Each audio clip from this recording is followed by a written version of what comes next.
Hello, everyone, and welcome to the 25th edition of the Fantasia Film Festival. Thank you so much for being with us. My name is Sylvia Couset. I am one of the curator, and I'm also the director of the documentaries from the Edge section.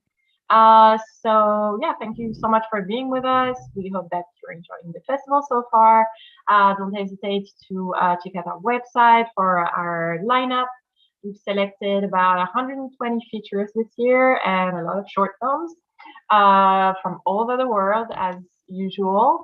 And if you're watching this, it's probably because you've just seen Straight to VHS on our platform. If you're looking to watch some more documentaries, of course, you can just check out the entire Ducks from the Edge lineup section. And I can also recommend maybe to watch You Can Kill Meme about the genesis of mimetic magic, which is work premiering this Sunday at 7:30 p.m. Montreal time. And if you miss out on this screening and if you can't make it, there's going to be a repeat screening 2 days later as a an on-demand title available for 24 hours only. If you like Straight to VHS, there's also a very similar documentary in some ways that I could recommend, which is Lost Boys. It's a sequel to a cult Swedish documentary called Reindeer Spotting. So basically a real life train spotting in Sweden. Lost Boy follows the filmmakers as he is looking for his drug addict friend who mysteriously died in Cambodia. So it's a very, very dark film. It's very poignant, and I think, if you enjoy the mystery of Straight to VHS, this is something that you might like. So I'm here with a couple of people from the Straight VHS team. So you guys can reappear now. We have Emilio Silva Torres, who is the director. Hello, Emilio. Thank you for being with us. Hi. And we have Virginia Bogliolo, the producer. Hello, Virginia.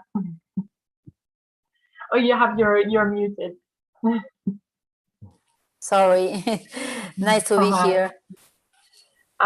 So we were supposed to maybe have Alfonso Tort, who is the actor, but right now he's like a little bit stuck with no internet. So we'll see if he joins us at some point, and we'll just start.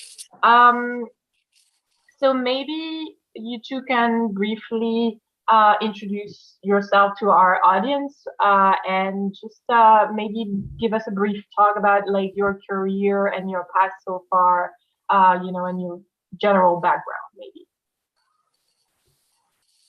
Emilia? Okay, I will start. I'm Emilio. I'm the director of Straight to VHS. And this is my first movie, so I don't have a very long career. I worked in animation before also with Virginia. I don't know, I used to write a lot, and then I just jump in film a movie, and I don't know, maybe I will film another. I don't know. That's all that I can say of myself. Okay, cool. Okay, my name is Virginia Bogliolo. We have a production company in Uruguay. We have produced some documentaries with international co-production and release. As Emilio won before the Fantasia Award, the Critical Award in Bafisi this year. And we also won on 2019 with another film, the Latin America competition in the same festival. Then we will be releasing a feature fiction in San Sebastian in new directors. We are also producing the second film of Emilio and an opera prima from a young woman. And the second film also from this director that will be releasing his film in San Sebastian. These new films will be also in the co-production forum from Latin America Forum in San Sebastian, and so we have like some minority co-productions also. So we really focus on authors with some kind of identity. So we are very happy with our partners, friends. Nice. So, Emilio, when did you first saw Act of Violence? How did it come your way? How did it arrive in your life?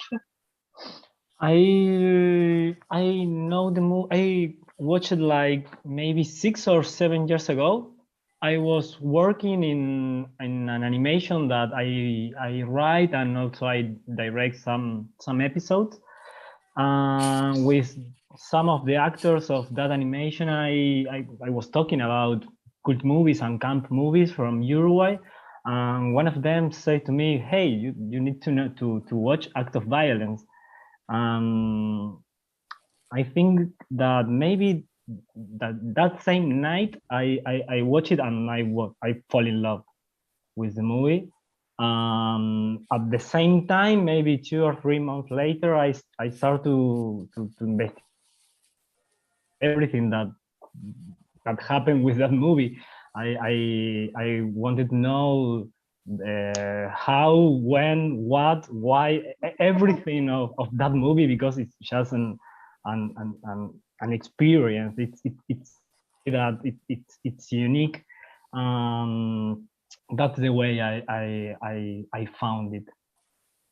Okay, yeah, it's definitely unique. Like I ended up watching it after the documentary, and so obviously I already had, I already knew a lot, and watching that. But I know, and actually I should note that that if you bought a ticket to straight to VHS, you now have access to Act of Violence.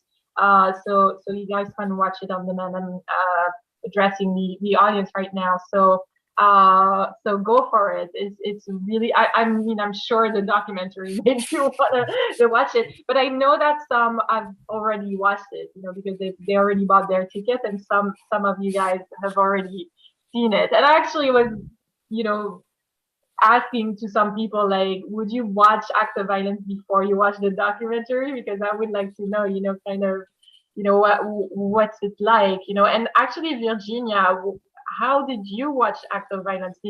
Did Emilio arrive with the project and then you watched it? Yes, I mean, my partner, that he's also a director, knew before Emilio arrives that these films exist, but I didn't, and I didn't watch it before.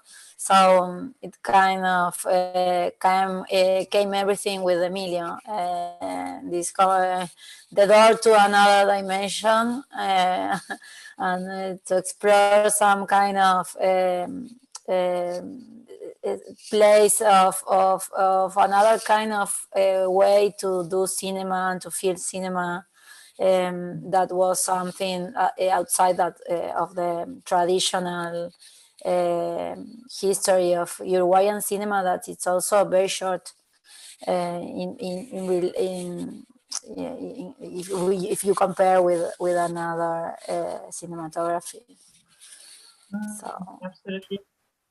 So at what point, Emilio, did you think I'm going to make a documentary about this? Like at first you're very, very curious, but like at what point did you think that's a movie? When I was working in that animation, I at the same time I was making the investigation. Maybe speaking with Virginia, and everything in English. Virginia and Juan, that is the other producer and also the DP and the editor of the movie. We talk a lot about what I was doing with the investigation, what people I was talking to, and all the clues that I was finding out. We think that in that investigation was the movie, and that was like that crazy quest that I was having was the center, the core of the movie. Maybe was there when it's a mix, when the investigation mix a lot with the start of the movie. Maybe it's like 2 or 3 months before of that. Well, I investigate, and 2 or 3 months later I was just writing the movie, because the quest itself was crazy. Yeah, absolutely. I mean, you made a very hybrid documentary. It's not a very straightforward. You're definitely blurring the lines. I actually talked to someone, to another curator from a festival, who thought it was fake, that it was fully, that act of violence didn't exist, that he was like, you know, and so it is really, really blurring the line in a very funny way, and it is funny to follow the clues also, you know, but yeah, and I really appreciate like the reconstitution and all those fabricated scenes. So what was your motivation behind the scenes, and how you included, you know, the house burning? I mean, this is so dramatic. When I started to make this documentary, I want to make a movie that feels the same way that Act of Violence feels. Like when you watch Act of Violence, you watch a fiction, but at the same time you're watching a documentary, and all the dialogues in the movie are improvised. So when the actors are talking about their own lives, their real lives, and they are using their own names.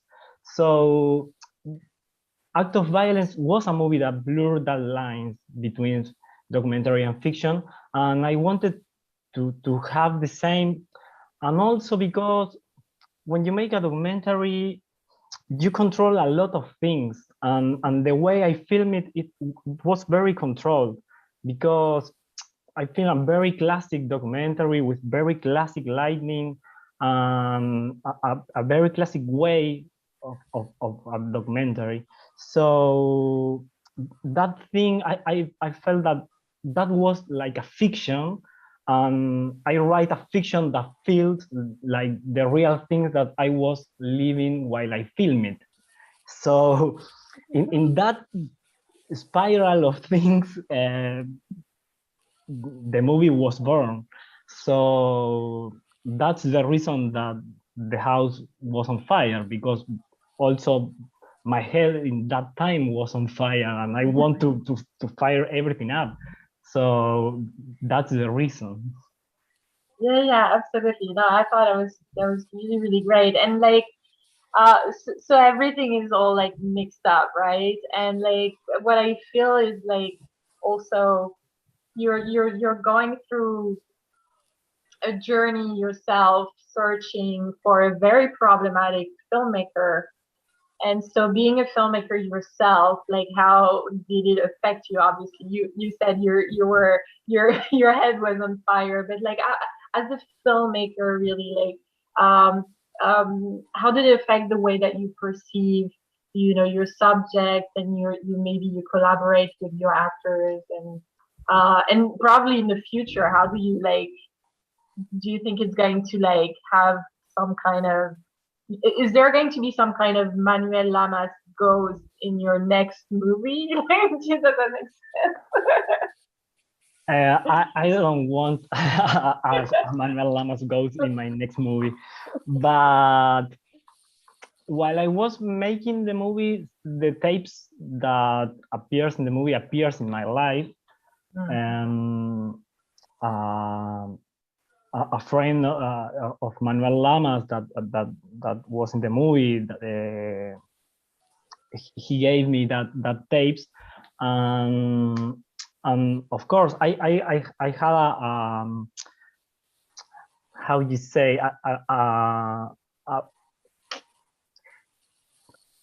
an image of him that was like, I don't know. At the first time when I wrote the script the first time, the movie finished with me and him drinking a coffee. So and the movie, of course, developed to other places.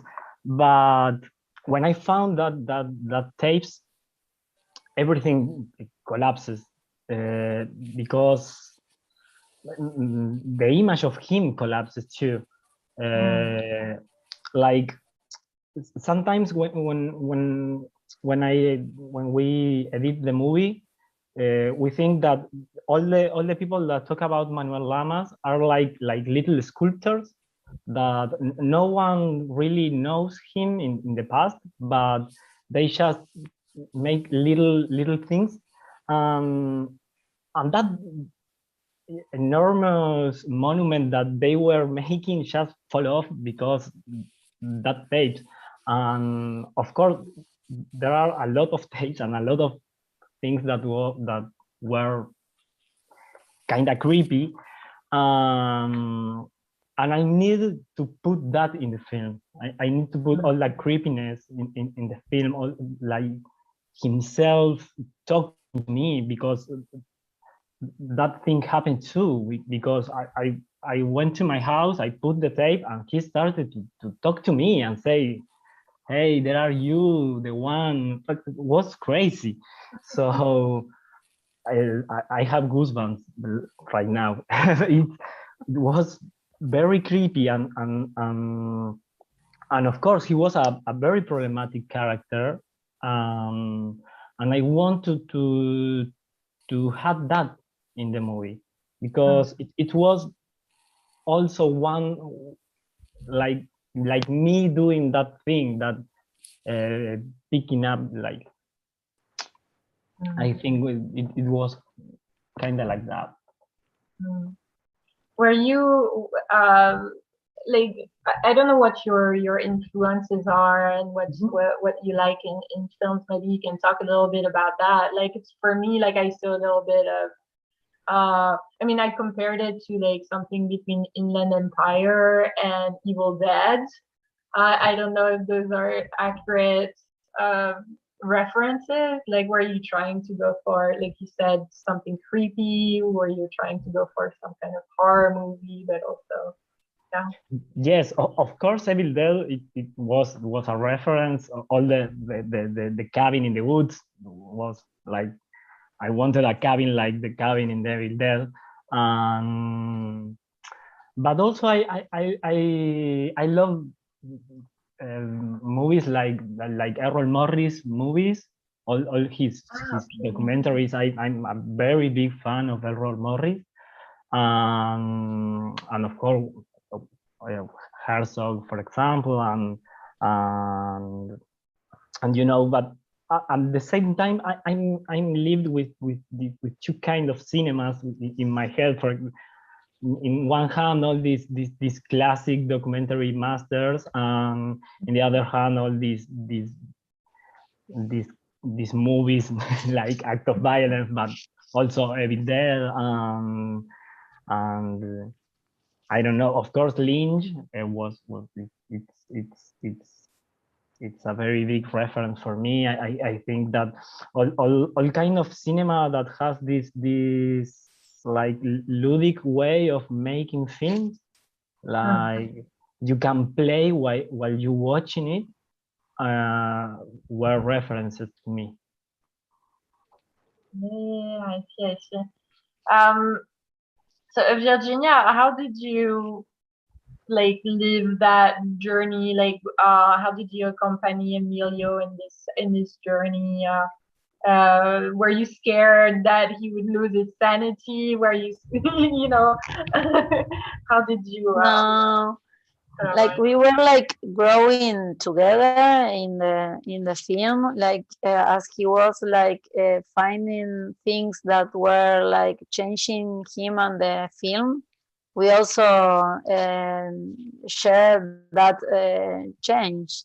So we were interested like in this exploration and in the and also in the transformation of the movie. We always thought that there was something more, just not the just the interviews with the like with a traditional line, that there in the reality many strange things start to happen, and that needs to go inside the film to do it better, to do a better film, first for us, because we want to do a movie that we love to see. So we were like, they were like with Juan and Emilio fighting in the editing room.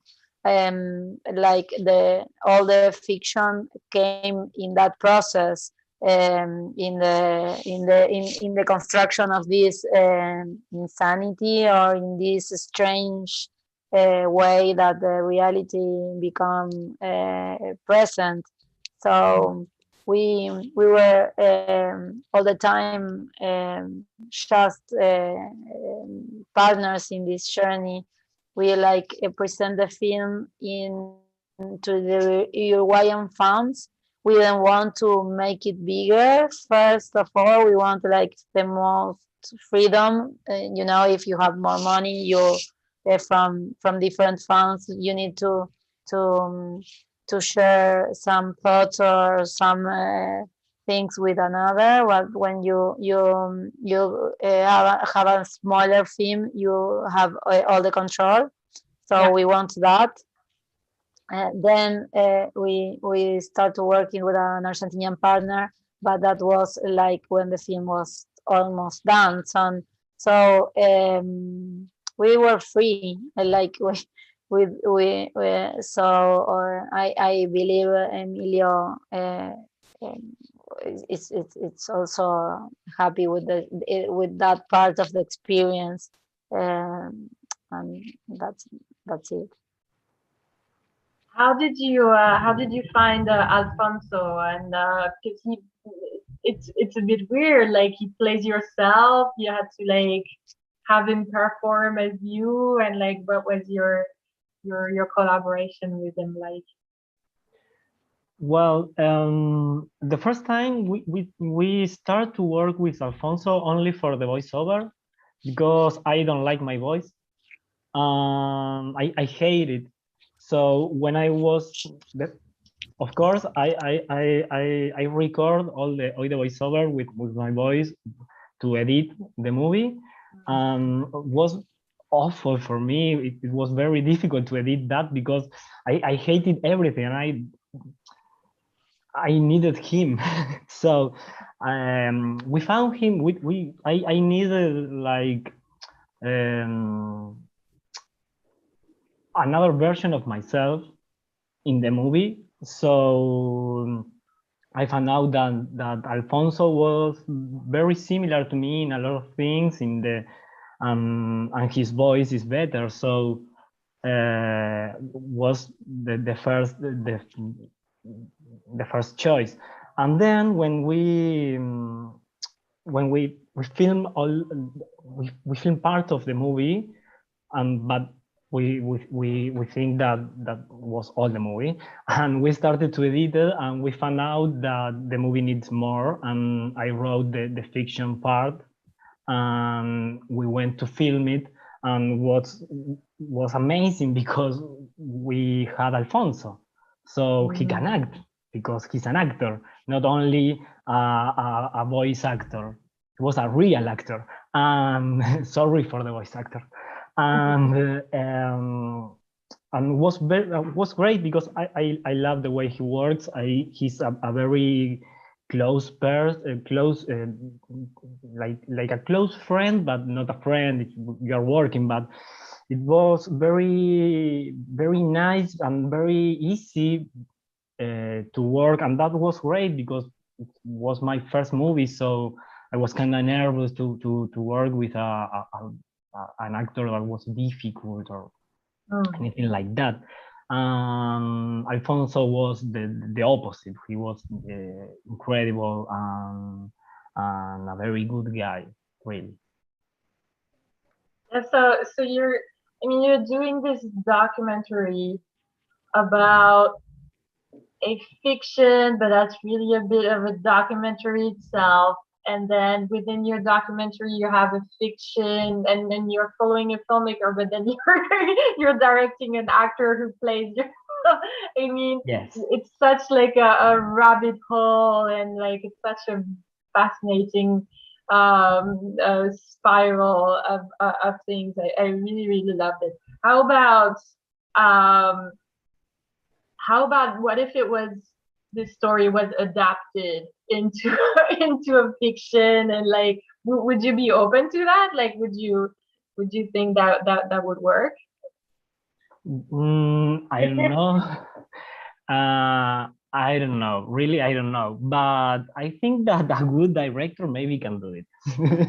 Yeah, I think so. Like that would Yeah. like add like an even more like meta, Yes. layer and Yes, another layer. But yes, at the same time, it happens to me that I was working in this movie like 6, 7, or I don't know, maybe Virginia remembers, but 7 or 7 years. 2015, sí, 6, 6 6 years. years. So that's a lot of time. I don't think that I would make another movie about this. Yeah, I was going to say that this is chapter It's a lot. closed. I need some space with the ghost of Manuel Lamas. Yeah.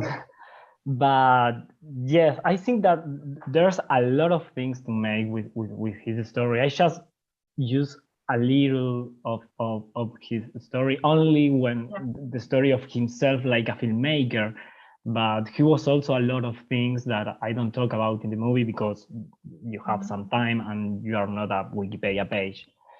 So there's a lot of things that went out and there weren't in the movie. But there are a lot of his young years before he makes films that, of course, it's a very good story to make a fiction, and maybe that fiction could be inside my movie and then inside acts of violence and a lot of layers too. So it could be endless. Yeah. Got it. So I was wondering how you found Pablo, the guy in the final chapter.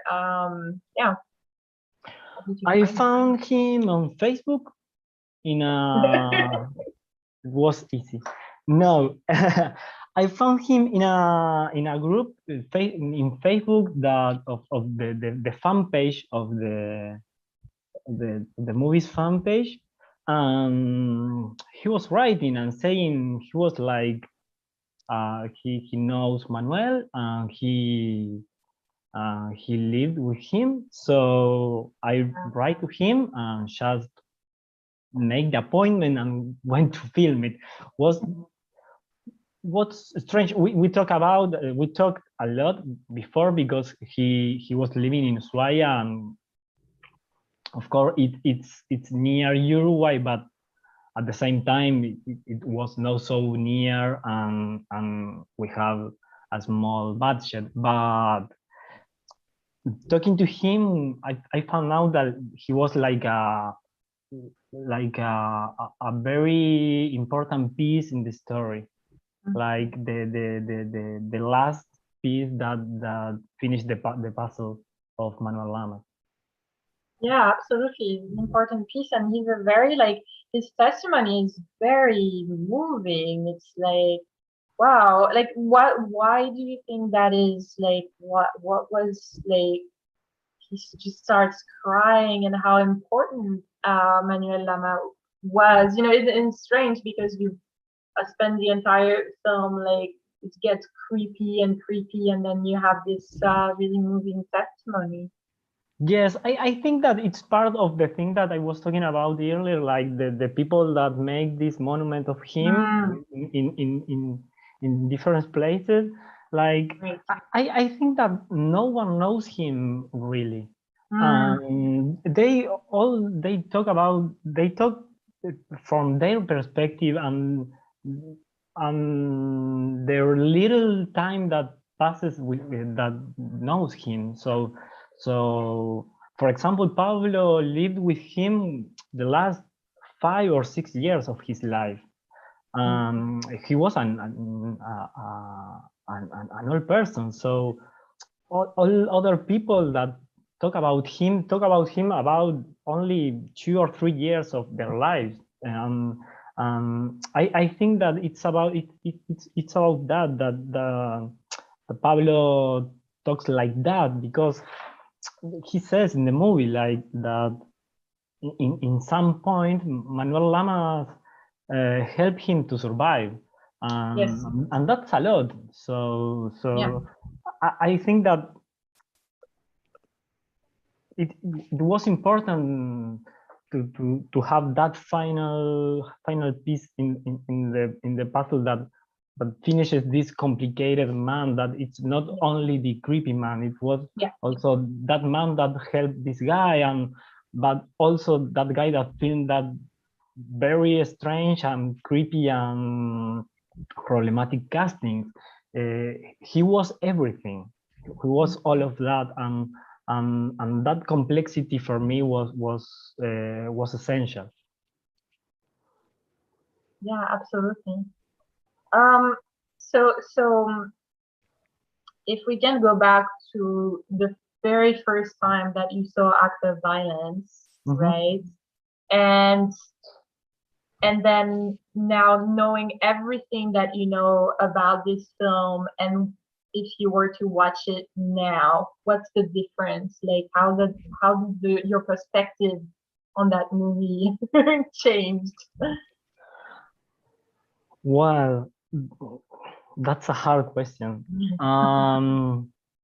Act of Violence, it's a movie that I'm still enjoying. I don't know when was the last time I saw it, but maybe 2 or 3 months ago. So I'm still watching it, and sometimes when I know new people or a new friend, they have to pass this test that is watch Act of Violence with me, and if they don't enjoy it, then they can't be my friends. So it's real. So my girlfriend is just smiling here because she passed the test. And I don't know. Every time I watch this movie, I have new questions, and there's a lot of things that I don't know. Then I don't know if anything changed. I think that the things that changes are the questions that I have about the movie. Now I have other questions that are not the same that I have at the beginning.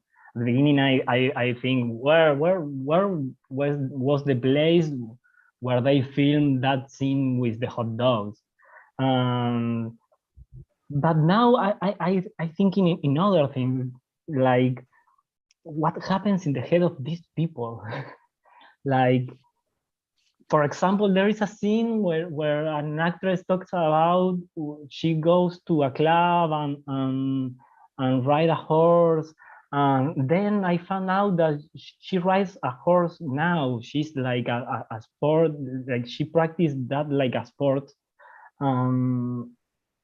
And now I want to enter to these people's lives while watching the movie. It's kind of difficult to explain, but I think that I have new questions, but I still enjoying it, and at the same time, maybe the first time or the second time was like kind of ironic, and was, wow, it's funny because it, but in the third time that I watch it, and I watch it like, I don't know, hundreds of times, really. It's just a way to it's a movie that it's an experience. It's very difficult to explain that. It's like a roller coaster. You can't be bored about that. It's like you ride again and again and again and again, and you call one guy and say, "Hey, come to the roller coaster, please." It's not a movie. It's really a way to see to see the mind of a guy. It's a way to travel with Manuel. No, I totally get that. I mean, there's I believe that someone in the talking head at the very beginning, that all of those fans that are explaining their passion about the film, I believe that at some point they compare it to The Room, especially like the so bad it's good kind of aspect. And like, I mean, I'm a fan of The Room myself, and like I have the same kind of feeling. Like the more I watch it, the more I have questions. And I met Tommy Wiseau, and I met Greg's sister, and I met all those people, and I had even more questions. And then I saw The Disaster Artist, and then I had more questions. More questions. Yeah. So Yes. I totally understand. But you made me want to watch Act of Violence again. Like I really enjoyed it. We watched it with a couple of friends at home, and yeah, it is definitely an experience. Very, very strange. Yes. So thank you for making me discover that. And I guess I passed the test. We can be friends. Nice. Act of Violence test. So maybe we can wrap it up. Like unless you have like one last thought or words for our audience. You've said that you were working on the next feature film. Is there something that you can tell us already, or is it super secret for now? Or it's another spiral. It's an adaptation. It's a mix of two movies. It's a mix of an theater. How you say? Rehearsal performance. A theater performance. At the same time, it's Macbeth, but at the same time, it's a crime documentary, a real crime documentary, and out of a family fiction. story. Yeah, it's another endless movie, like a lot of layers, but it's fiction, but have a documentary inside. It's okay. upside down. But it's yes. Another Nice. movie difficult to explain, hard to explain. I love it. Well, we will have to watch it to really experience it. I'm really looking forward to that. Well, thank you so much, guys. Thank you for being with us so much. Wishing you all the best, in the future for the film, and for the audience, Straight to VHS is playing again. It has a repeat screening, so it's going to be available on demand for 24 hours in 2 days. So if you've enjoyed the film and the Q&A, you can talk about it to your friends, and they can watch it in a couple of days. So yeah, thank you everyone, and I'll see you around, hopefully in person soon. Thank you very much. Thanks. Thanks, guys. Bye-bye. Gracias. Bye-bye. Gracias. Bye.